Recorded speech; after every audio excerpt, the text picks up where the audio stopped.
morning! Ayan. Happy New Year mga kasanting. So, this is our first vlog. So, nandito po kami ngayon sa Heavy Hacienda. Namunga na naman yung aming mga tinanim dito, ano. At magkakabilan tayo. Then, punta na tayo dun sa labas. Ayan, tulog pa yung mga kids.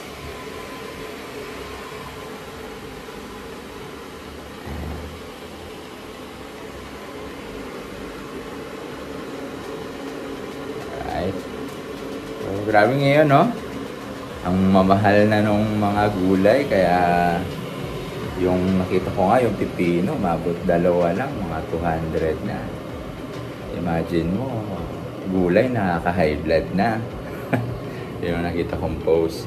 So, maganda talaga, meron kang bakuran, tapos pwedeng pagtamnan, kahit ano, konti-konti. So, prepare ko lang po yung pangkapihan natin, and then proceed na tayo sa labas. So, marami po tayong gagawin this year, ano. Well, ang isa sa mga plan ko ay ma-improve pa yung ating mga presentation, lalo na dito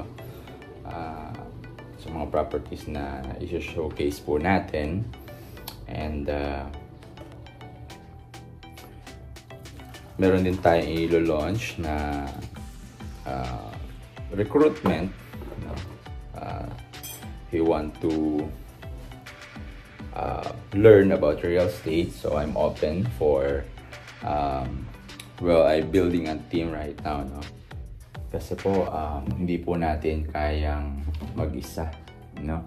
Pilipinas, yung backlog sa housing, I think that was 2018 pa, 6.5 million backlog natin sa housing. Kaya and marami pa rin ang wala pang sariling bahay.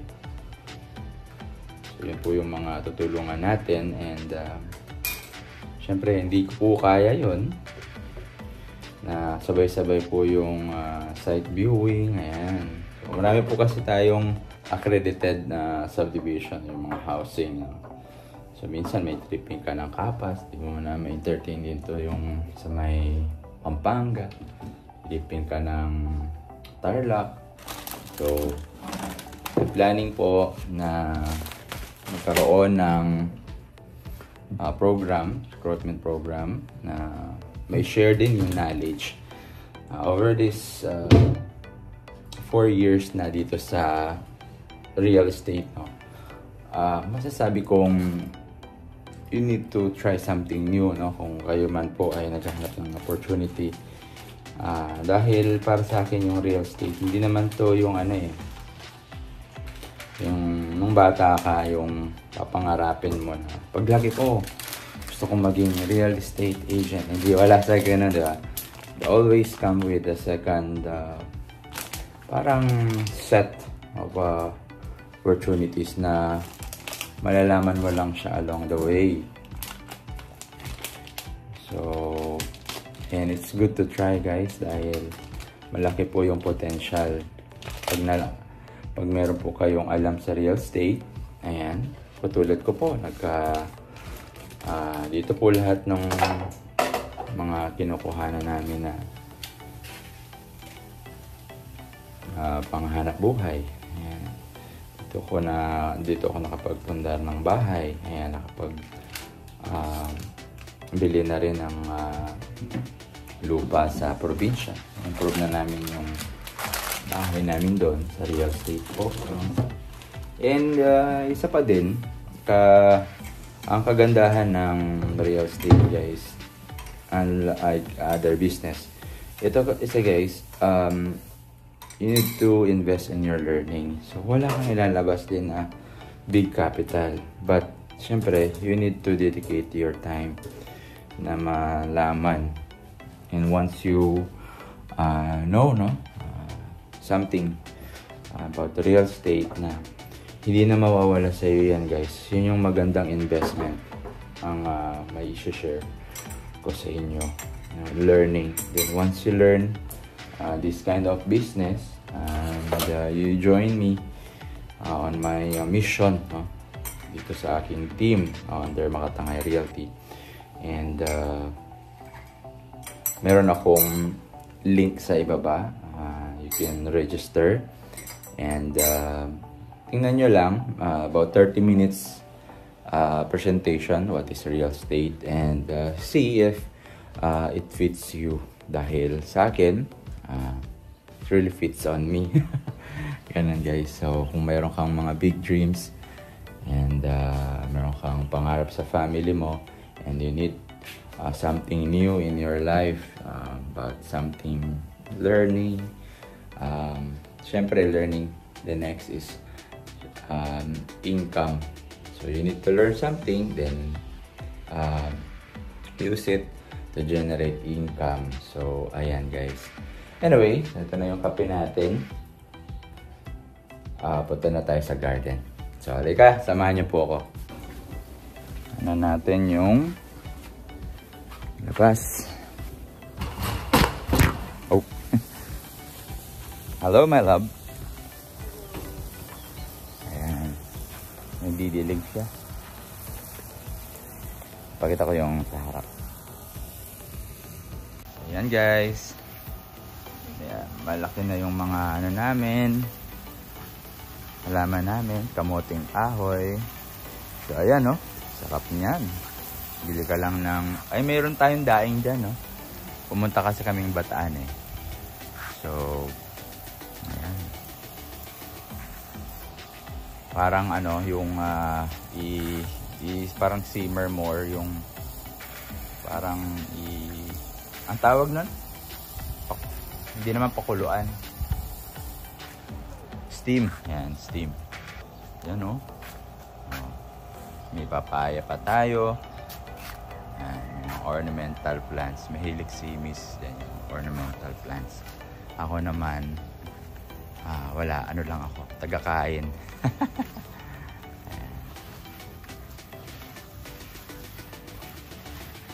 So, yan guys. Kape pala po tayo. Ano? Sarap po ito pag umaga. Ayan. Yung ating langka. Ayan. Gusto yung ating langka. Okay na okay yung langka natin. Buhay na buhay. Ayan. Nabili natin to dun sa client natin si Ma'am Rose Ann. Shout out. Bili kayo ng mga halaman. Yung business niya, mga agricultural supply. And syempre meron din siya mga seedlings. Ayan. So meron tayong mga hindi nag-survive. Pero I think may mga chance pa to. Ano? Ang ating, ano nga yung bamboo to? Chinese. Oh, yan. Thai bamboo. Hindi naman siya talaga lumalaki guys. Itong variety ng bamboo na to. Pero syempre, ano din to, pagkatagalan, mataas din. I-trim mo na lang. Meron tayong nandito. Hindi nakasurvive na dalawa. Ayan. Tapos yung dito naman, okay siya. Ayan, hindi na naman nakasurvive. Ganyan talaga, ano, isa sa mga natutunan natin sa pag-ahalaman din. Siyempre, pagka hindi progress, tuloy-tuloy lang. Tanim ka lang ng tanim. Medyo nahirapan kami dito nung una dahil marami pong mga bato. Ano? Maraming bato dyan kasi dito kasi sila, yung space na to, dito kasi construct yung mga ganyan na unit. Yan, yung mga alyana natin. Pero sold out na po yan. Baka may magtanong sa atin. Pero yung po nga unit natin, available pa po yan. Ayan. So, reach me out if you want details. So, meron tayong mga sili dito na tinanim. Siling, ano to? Sigang. Siling sigang. Ito, medyo maliit pa rin. Pero, naka-harvest na kami nito. Yung okra. Yung okra natin. Po yung mga okra. So, nakakalbo na siya, no? Kasi tinitrim namin. Tinitrim namin yan. Pagka may mga, ayan, ang dahon. Para at least, search kasi namin. Tinitrim natin yung mga dahon na medyo may ganyan. Parang energy niya, focus lang doon sa yan, pagbubunga at saka bubuo ng mga bagong dahon. So yung kalamansi natin, check natin yung kalamansi. Uy, may bunga na tayo. So pwede na ulit ano yan. And ayan guys, dalawa yung kalamansi natin. And ito nabili din natin kay Ma'am Rose. Ayan. May bamban yung pwesto niya. Ano po ito? Yung ano siya. Ano po ito? Grafted, no? Grafted. Walang tinik. Yes, wala siyang tinik. Manipis lang yung balat niya. Yung talong natin, grabe yung talong ngayon. Alam nyo, sabi ko kanina sa inyo, yung gulay ngayon, nakaka-high blood. 4 na ganyan guys, 60. Oh, di ba? Oh, maliit pa niyan. Mga ganun siguro, ayan. Oh. 4 na ganyan, 60. Oh, di ba? Yung gulay nakaka-high blood na. Oh, di ba? Paano ka pa? Oh. Kaya sa mga New Year's resolution natin, guys, ano, kung ano man 'yon sa inyo, pag-pray po natin. At kung syempre, may family po kayo or mag-uumpisa pa lang na magpamilya, mas maganda po, i-prepare nyo na po na magkaroon ng sariling property din. Para sooner or later, kasi yung mga anak nyo rin,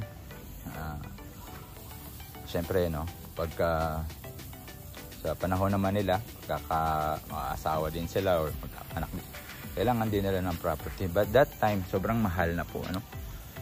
Sobrang mahal na po. So gawin nyo na po ito habang ano pa, bata pa sila or wala pa po, preparation pa. Kumuha na kayo ng property. Hindi dahil sa binibentahan ko po kayo, pero kasi sooner or later kukuha rin naman kayo. And hindi naman na alam kung kakayanin nyo, diba? Why not keep or try nyo. Kasi kami dito, hindi naman namin ano to